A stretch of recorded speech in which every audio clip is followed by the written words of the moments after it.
चालू आहे. जय महाराष्ट्र. खर तर गेल्या 2 दिवसापासून सातत्याने महाराष्ट्रभर ज्या विषयाची चर्चा चालू आहे तो विषय म्हणजे 1 मेच्या महाराष्ट्र दिनाच्या दिवशी जी अतिशय घृणास्पद अशी घटना आपल्या नसरापूर भागात घडली आणि त्या भागामध्ये एका लहान 3.5-4 वर्षाच्या मुलीवरती जो अतिप्रसंग खून झाला महाराष्ट्रात व्हायला लागला आणि याचा आपण जितका निषेध करू तितका कमीच आहे. परंतु आता हे घटनांचं प्रमाण इतकं वाढत चाललंय की कुठल्याही लोकांना कायद्याची भीती राहिलेली नाही, कायद्याची दहशत बिलकुल राहिलेली नाही. त्यामुळं मागे सुद्धा संबंधित जो व्यक्ती आहे जो हा घृणास्पद ज्याने हा प्रकार केला त्यांनी 2 प्रकार पूर्वी केलेले असताना सुद्धा परत त्याने हा 3रा प्रकार केला. पण आपल्या कायद्यामध्ये असणाऱ्या काही त्रुटी आहेत. वास्तविक आता या विषयामध्ये सरकारने ठोस पावलं उचलली पाहिजे. परंतु तशा पद्धतीने सरकार काय करताना दिसत नाही. सातत्याने असा एखादा विषय झाला की तो चर्चेला येतो. मग तो महिलांवरचा अत्याचार असू द्या, मुलींवरचा असू द्या, लहान बाळांवरचा असू द्या आणि त्याच्यानंतर पुन्हा एकदा परत ये रे माझ्या मागल्या.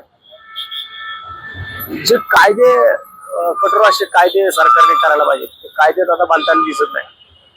एका बाजूला तुम्ही महिला आरक्षणासाठी विधेयक आणता आणि दुसऱ्या बाजूला या राज्यातली महिला लहान लेकरं सुद्धा आता सुरक्षित नाहीये. त्यांना सुद्धा आताच आम्ही माननीय ऍडिशनल कमिशनरना भेटून आलो. त्याच्यामुळे त्यांना निवेदन देताना हेच निवेदन दिलं आणि त्यांनी सुद्धा हेच सांगितलं की अशा घटना घडतातच कशा. आणि आज प्रतिकात्मकरित्या आपण मागं सुद्धा पाहिलं असेल की मागच्याच महिन्यात 1.5-2 महिन्यापूर्वी खराब सारख्या बंधुबाबाचा प्रकार बाहेर आला. त्याच्यामध्ये सुद्धा अनेक महिलांवरती अन्याय झाले, अत्याचार झाले. त्याच्यामध्ये सुद्धा आज कोर्ट कचेऱ्या चालू आहेत अजून आणि ठोस अशी पावलं काय उचलली जातात का नाही माहित नाही. नक्की लपवलं कोणाला जाते तेच कळत नाही. आणि सगळं कळत असताना निषेध प्रत्येक जण आपापल्या परीने करतोय. प्रत्येकाला वाटते की याला हे जो काही नसरापूरच्या प्रकरणातला आरोपी आहे त्याला कुठेतरी फाशी झाली पाहिजे. त्याला फाशी होईल तेव्हा होईल, परंतु प्रतिकात्मकरित्या का होईना त्याला फाशी देण्याचं काम आज या ठिकाणी आमच्या महिला आघाडीच्या महिला सुद्धा आहेत.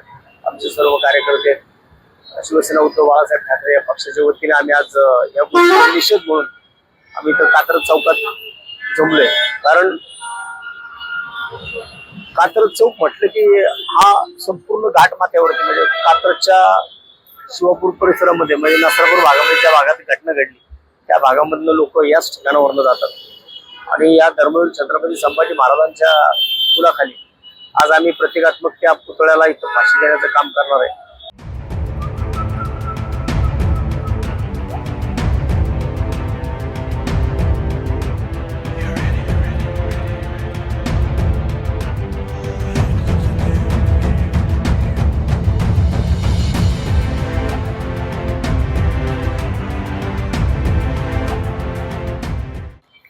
पाच राज्यांच्या निवडणुका पार पडल्या आणि त्याच्यामध्ये फार मोठ्या प्रमाणात भारतीय जनता पार्टीच्या लोकांचा जल्लोष चालू आहे. निवडणुका ह्या महाराष्ट्राच्या बाहेर घडल्यात आणि निवडणुका महाराष्ट्राबाहेर घडल्यात आणि महाराष्ट्रामध्ये लाच नसल्यागत आज भारतीय जनता पार्टीचे लोक गेल्या 3 दिवसापूर्वी जी घटना घडली मोठ्या प्रमाणात डीजे लावलेत, जल्लोष चालू आहे. हे अतिशय चुकीचं आहे. म्हणजे कुठेतरी थोडी तरी लाच बाळगली पाहिजे आणि अशा प्रकारे जर तुम्ही अवघे 3 दिवस झाले ह्याच्यामुळेच मला तर वाटतं की त्या मुलीच्या वडिलांनी जे काय म्हटलं ना की कुठल्याही राजकारण्याने आमच्या घरी येऊ नये हीच आपली लायकी आहे. आपण या अशा पद्धतीने वागत राहू ना तोपर्यंत लोक अशाच पद्धतीने उद्रेक करत राहणार. जर थोडंफार आपल्याला या गोष्टीची जाण जरी होत नसेल ना की काय चाललंय आणि आपण काय करतोय आनंद करा. पण ज्यांच्या घरामध्ये अशा प्रकारे आज त्या छोट्या चिमुकल्या बाळावरती काय प्रसंग घडवलाय सगळ्यांनी पाहिलेला आहे. सरकार त्याला फाशी कधी देईल माहित नाही, परंतु प्रतिकात्मकरित्या का होईना मागच्या वेळेस सुद्धा ज्या वेळेस इथं संतोष देशमुखांच्या विषयामध्ये विषय झाला त्यावेळी सुद्धा आम्ही या चौकामध्ये त्या 4 पुतळ्यांना फाशी देण्याचं काम केलं होतं. आणि आज सुद्धा या चौकामध्ये आज कात्रजच्या दरबार छत्रपती संभाजी महाराज उड्डाणपुलाच्या खाली या पुतळ्याला आम्ही फाशी देण्याचं काम शिवसेना उद्धव बाळासाहेब ठाकरे पक्षाच्या वतीने करतोय. जेवढा निषेध करू तेवढा या गोष्टीचा कमीच आहे, परंतु तो वेगवेगळ्या माध्यमातून केला गेला पाहिजे, तो शासनापर्यंत पोहोचला पाहिजे. हे शासनापर्यंत पोहोचवण्याचं ते प्रतीक आहे. मला तर वाटतं की त्याला पकडण्याच्या अगोदर ज्यावेळेस त्याला पकडला त्याच टायमाला त्याच्या आताच मागे थोड्या वेळापूर्वीच माननीय आदित्य साहेबांनी एक वाक्य केलं की त्याला जागच्या पकडले त्याला फाशी द्यायला पाहिजे, नाही तर गोळ्या घालायला पाहिजे होत्या. परंतु आपण जे काही सांगतो ना सारखं की आपण लोकशाहीमध्ये राहतो, मग ही लोक या अशा नालायकपणा करत असताना लोकशाहीचा विचार का करत नाही? लोकशाहीची थट्टा चालवलेली आहे. त्यामुळे या अशा गोष्टींचं जेवढं समर्थन तर कदापि होणार नाही, परंतु त्याचा जेवढा निषेध करू तेवढा कमीच आहे.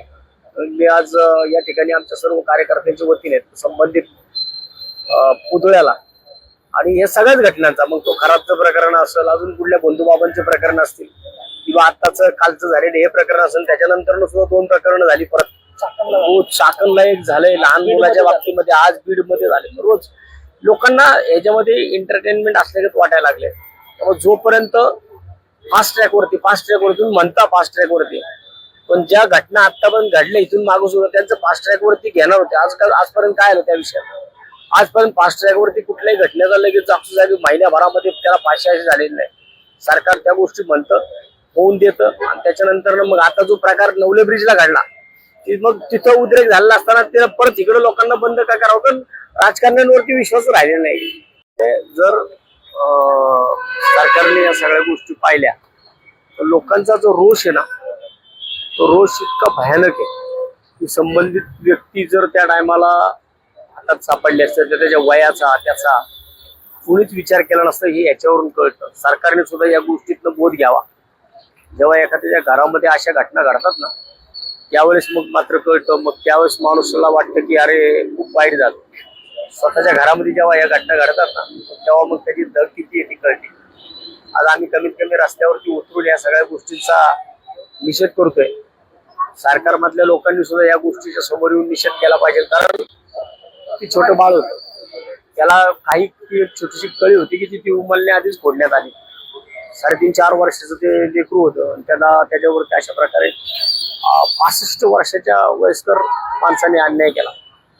असं तो काय कसा आहे माहित नाही, परंतु त्याला सरकारने लवकरात लवकर फाशीची शिक्षा द्यावी. कारण त्याला दुसरी कुठली शिक्षा होऊ शकत नाही. एवढंच आज आम्ही आज या ठिकाणी आंदोलन करत असताना आम्हाला कुठल्याही पक्षाचा झेंडा बिंडा सुद्धा आणावंसं वाटलं नाही. इथं आम्हाला काय दिखावा करायचा नाहीये. त्या गोष्टी जर त्या करायच्या असत्या तर मी इथं पक्षाचे झेंडे लावले असते, काय केलं असतं. परंतु त्या कुठल्या गोष्टी, कारण त्या वडिलांनी ती भूमिका दिली ना, त्या वडिलांनी जे त्यांचं तिथं सांगितलं ना की माझ्या घरी कुठल्याही राजकारण्यांनी तोपर्यंत येऊ नये जोपर्यंत त्यांच्या लेकीला पूर्णपणे न्याय मिळत नाही. याच्यातून काहीतरी सरकारने बोध घ्यावा. महायुती सरकार एवढ्या मोठ्या संख्येने 238 आमदारांचं सरकार आहे, आणि मला वाटतं की आता कोणताही कायदा तुम्हाला करायला कुठले तुमचे हात बांधलेले नाहीये. विरोधी पक्ष सुद्धा तुम्ही विरोधी पक्ष नेता सुद्धा केलेला नाही, विरोधी पक्ष सुद्धा ठेवत नाहीये तुम्ही. त्यामुळे ह्या सगळ्या गोष्टींचा आम्ही जेवढा निषेध करू तेवढा कमी आहे, एवढंच या ठिकाणी सांगतो. आणि आजचं हे जे काय आंदोलन आहे, प्रतिकात्मकरित्या आम्ही ह्या नाराधामाचा जो नसरापूरचा नाराधम आहे, कारण दुसरी गोष्ट की ज्या भागामध्ये छत्रपती शिवाजी महाराजांच्या पाऊल खुणा आजही आहेत, त्याच राजगडच्या परिसरामध्ये, त्याच भोरवेल्ल्याच्या परिसरामध्ये आज ही घटना घडली आहे. जिथून अगदी हाकेच्या अंतरावरती म्हटलं तरी चालेल, अगदी 10-20 किलोमीटरच्या अंतरावरतीच ज्या रांजाच्या पाटलाचे महाराजांनी हातपाय तोडले होते, तो सुद्धा तर रांजाच्या पाटलाची जागा त्याच ठिकाणी आहे. मला वाटतं की त्या भागातल्या लोकांनी त्याला शोधून देण्याच्या अगोदर त्याच ठिकाणी त्याचा चौरंगा केला असता. तर मला वाटतं की आज याला जोडे मारण्याची वेळ किंवा याला चौकात लटकवण्याची वेळ आली असती, ज्यांनी ते घटना केली असती त्या लोकांना जनतेने डोक्यावर घेतलं असतं. एवढंच आजच्या या घटनेतून सांगू शकतो. तो आजचा आला या ठिकाणी थांबवतो. धन्यवाद.